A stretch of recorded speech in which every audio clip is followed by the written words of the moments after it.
Assalamualaikum warahmatullahi wabarakatuh. Perkenalkan, nama saya Ummu Aiman dengan NIM 230205110012. Saya dari Program Studi Ilmu Hadis Angkatan 2023 UIN Maulana Malik Ibrahim Malang. Di sini pada kesempatan kali ini saya akan menjelaskan tentang studi ilmu mukhtalaf al-hadis, konsep dan urgensinya.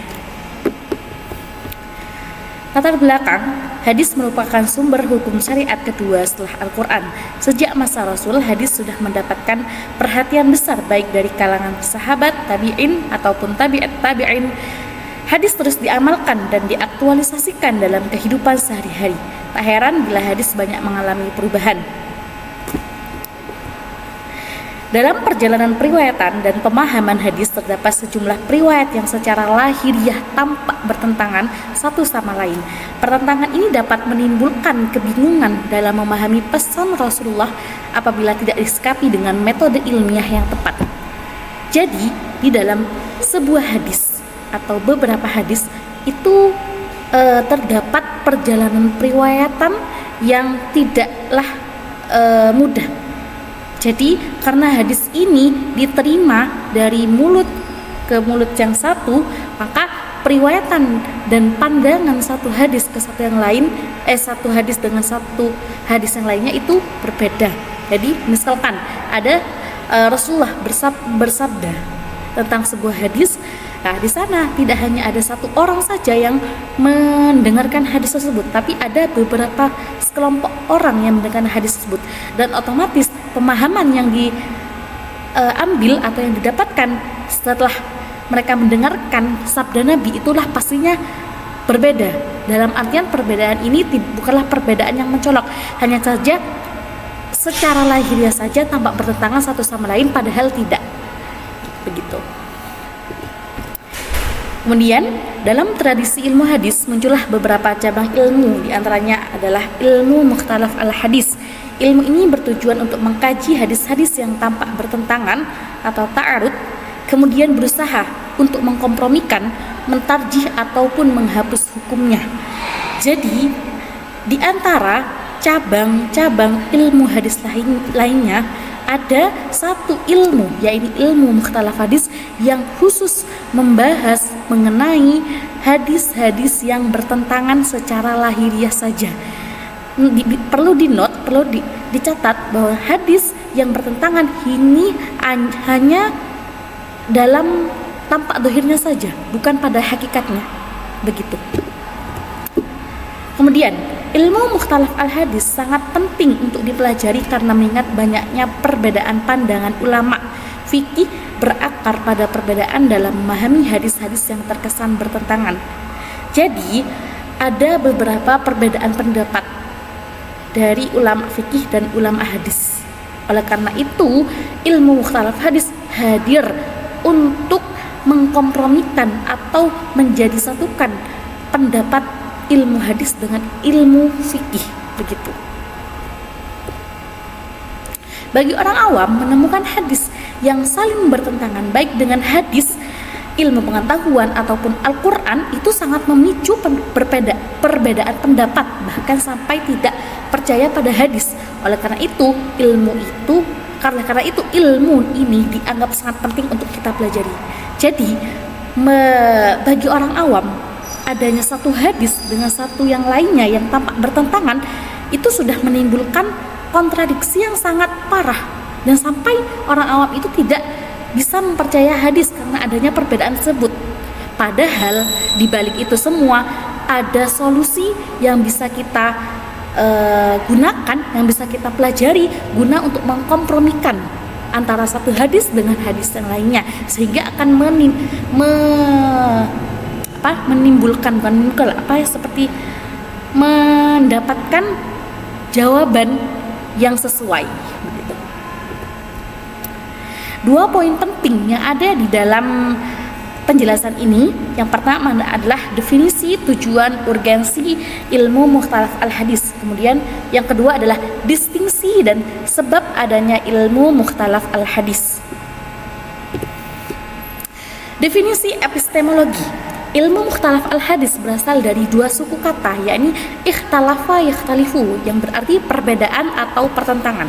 Sedangkan al-hadis sendiri adalah segala sesuatu yang disandarkan pada Nabi, baik perkataan, perbuatan, ataupun ketetapan.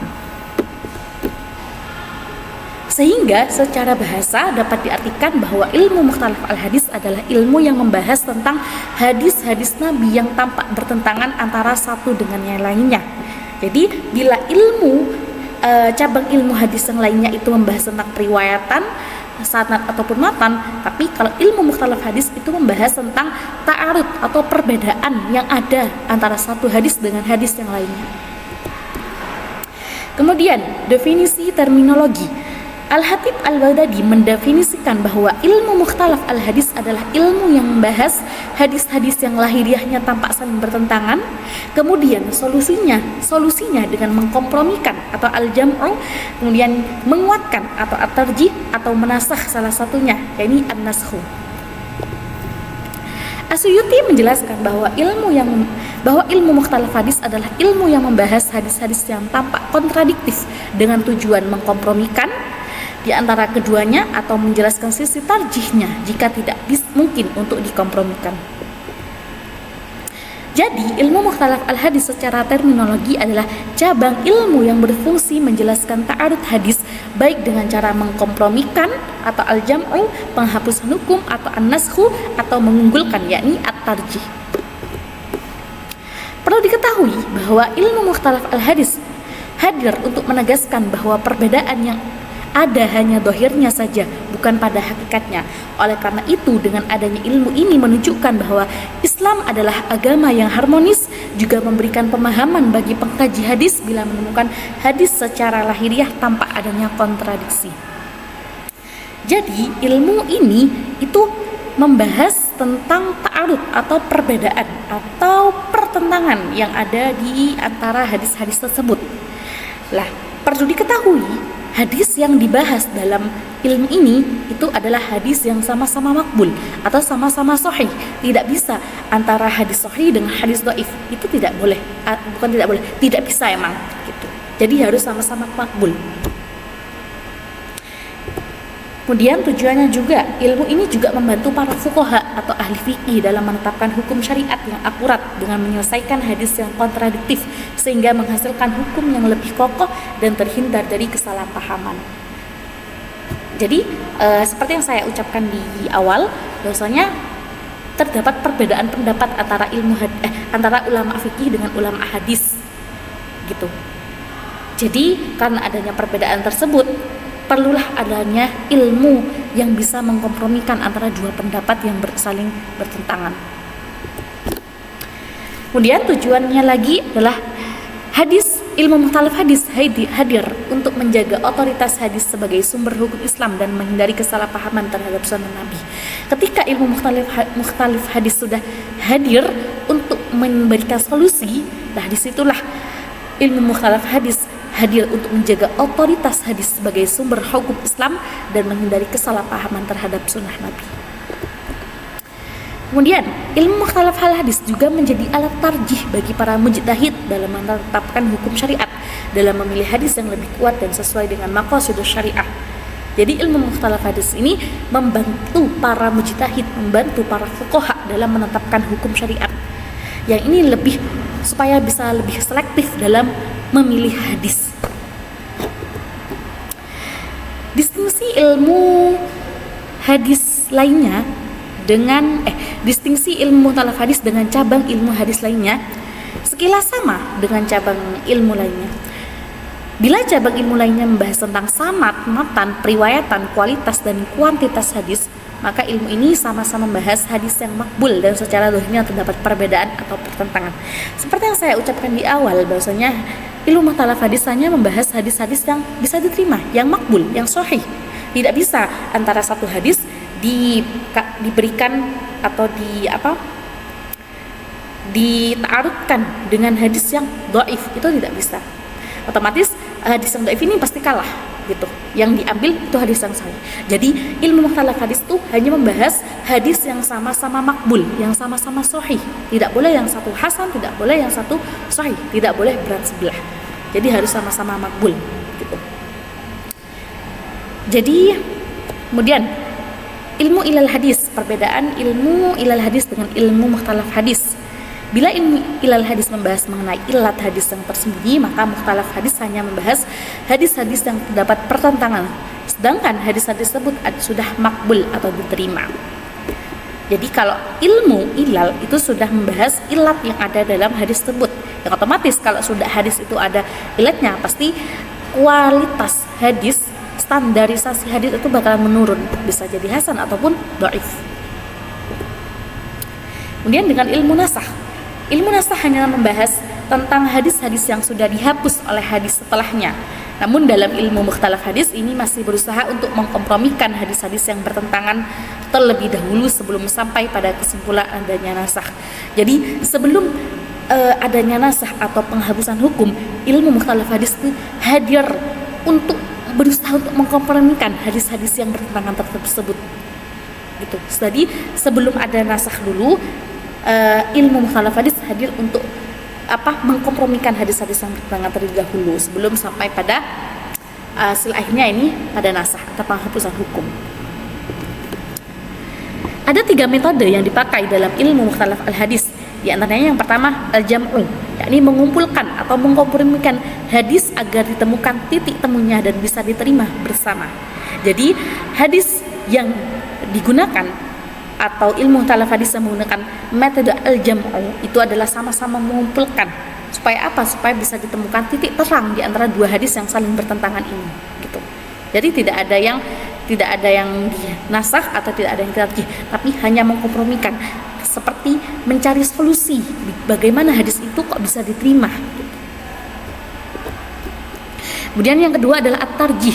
Bila tidak bisa dikompromikan, maka bisa dipilih dengan yang lebih kuat daripada baik dari segi sanad ataupun matanya.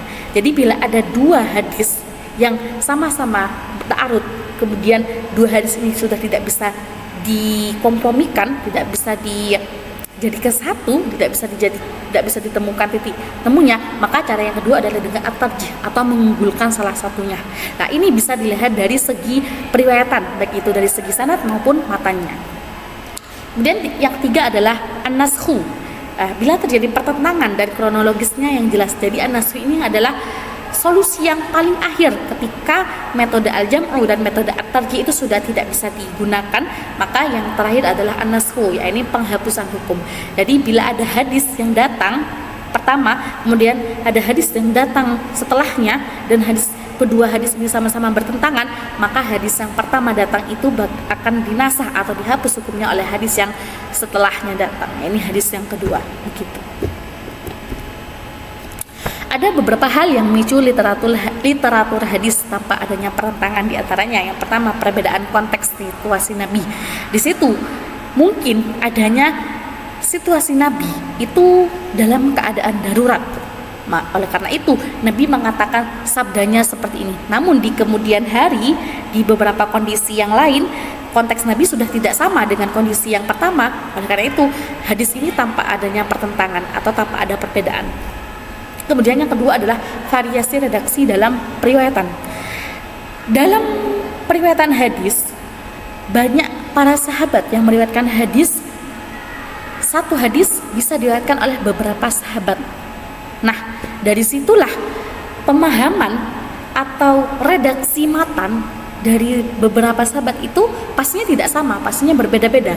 Nah, berbeda-bedanya itu yang melahirkan tampak secara lahiriahnya itu tanpa ada pertentangan. Padahal tujuannya sama, maksudnya sama gitu. Yang ketiga ada perbedaan tingkat pemahaman perawi. Jadi tingkat pemahaman perawi itu berbeda-beda. Jadi andaikan Nabi bersabda mengenai sebuah kondisi atau sebuah hukum gitu.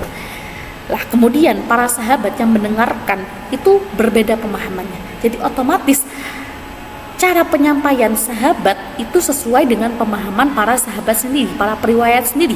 Otomatis secara lahiriah atau tampak dohirnya itu seperti ada perbedaan karena perbedaan pemahaman para sahabat.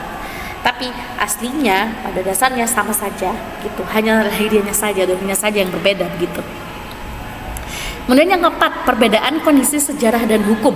Sejarah dan hukum itu pasti berbeda-beda di setiap waktunya. Jadi ada satu waktu sejarahnya seperti ini, terus hukumnya seperti itu. Tapi di waktu kemudian pasti sejarah itu akan berbeda dan hukum juga akan mengikuti, akan berbeda juga gitu. Yang ketiga, yang kelima, yang terakhir, keragaman metode pemahaman ulama. Jadi seperti yang saya sebutkan di awal, metode yang dilakukan oleh ulama-ulama itu berbeda-beda. Ilmu hadis, fuqaha, tasawuf, itu semuanya berbeda-beda cara pemahamannya dan cara pengimplikasiannya juga berbeda. Otomatis dari pemahaman ulama-ulama yang berbeda-beda pendapat ini, itulah yang menimbulkan atau terkesan hadis itu ta'arud, berbeda gitu. Karena implikasi ulama yang menjelaskan itu sesuai dengan bidangnya masing-masing gitu. Kesimpulannya, bila dilihat dari pemaparan di atas, ilmu mukhtalaf hadis berfungsi sebagai pengawal otoritas hadis agar tidak mudah ditolak hanya karena adanya perbedaan ilmu. Ilmu ini juga menjadi jembatan antara kritik hadis dan fikih karena hasilnya akhirnya adalah penetapan hukum.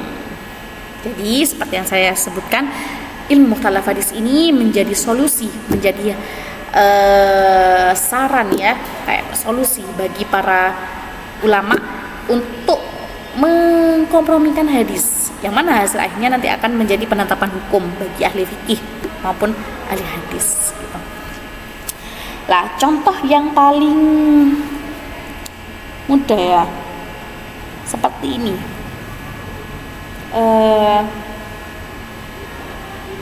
Contoh hadis mukhtalaf al-hadis, hadis tentang wajib mandi. Jadi ada hadis Nabi yang berbunyi al-ma'u minal ma'.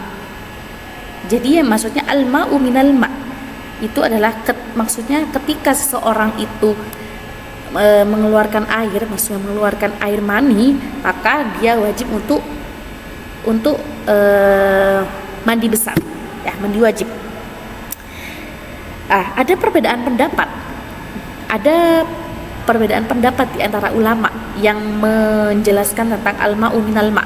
Ada yang mengatakan, berarti kalau ada orang yang sedang istimna,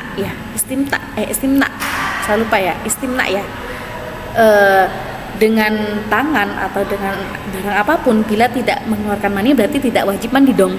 Ada pertanyaan begitu. Nah, inilah yang menjadi perdebatan di antara para ulama dan juga yang menyebabkan perbedaan pendapat di antara ulama-ulama fikih lainnya gitu. Ada hadis yang mewajibkan untuk mandi besar, juga ada hadis yang tidak mewajibkan mandi besar. Juga contoh hadis yang dinasah seperti hadis tentang ziarah kubur. Dahulu Nabi mengharamkan para sahabat untuk ziarah kubur. Karena kenapa? Karena pada saat itu keadaan sahabat masih tidak stabil, masih di taraf jahiliyah, yang mana ketika seorang yang berziarah kubur, mereka mengagung-agungkan ziarah kubur tersebut dan dianggap adalah hal yang spiritualis gitu. Mereka mempercayai hal-hal yang mistis ketika mereka berziarah kubur. Namun di kesempatan lain, setelah waktu sahabat sudah stabil keimanannya, Nabi memperbolehkan ziarah kubur. Nabi memperbolehkan ziarah kubur karena para sahabat sudah tidak ada di masa jahiliyah. Karena Nabi tahu bahwasanya ketika Nabi memperbolehkan ziarah kubur, sahabat tidak akan melakukan hal-hal yang di luar apa? Di luar kemampuan gitu. Bukan di luar kemampuan apa ya? Di luar konteks itu gitu. Begitu. Intinya kalau ketika sahabat ingin ziarah kubur, tidak akan menganggap hal itu adalah hal yang mistis gitu, tidak diagung-agungkan gitu. Jadi Nabi memperbolehkan ziarah kubur itu karena supaya mengingatkan kepada kematian kepada para sahabat pada waktu itu. Nah, adanya dua hadis inilah yang menyebabkan perbedaan pendapat atau pertentangan. Padahal hadis yang pertama itu adalah hadis yang sudah dinasah dengan hadis yang kedua. Itu contohnya. Kemudian ada sebab perbedaan hadis.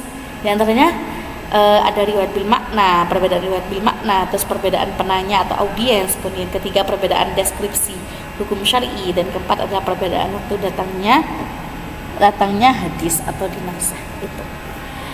Lah, ada beberapa kitab yang menjelaskan tentang mukhtalif hadis. Di antaranya adalah kitab Ta'wilul Mukhtalif Hadis. Itu kitab yang menjelaskan tentang mukhtalif al-hadis. Itu karyanya Imam Ibnu Qutaibah. Kemudian ada kitab Ikhtilaful Hadis, itu karya Imam Asy-Syafi'i. Itu beberapa kitab yang menjelaskan tentang takwil mukhtalif hadis gitu. Jadi teman-teman bisa bila ingin mengetahui lebih dalam mengenai hadis-hadis yang bertentangan, bisa teman-teman melihatnya atau mempelajari tentang kitab Ta'wilul Mukhtalif Hadis sama kitab Ikhtilaful Hadis. Di situ sudah dijelaskan secara komprehensif, secara gamblang beberapa hadis yang ta'arud atau yang bertentangan. Mungkin itu saja yang bisa saya sampaikan. Kurang lebihnya mohon maaf. Bila ada pertanyaan bisa dijawab di kolom komentar. Ihdinas siratal mustaqim. Wassalamualaikum warahmatullahi wabarakatuh.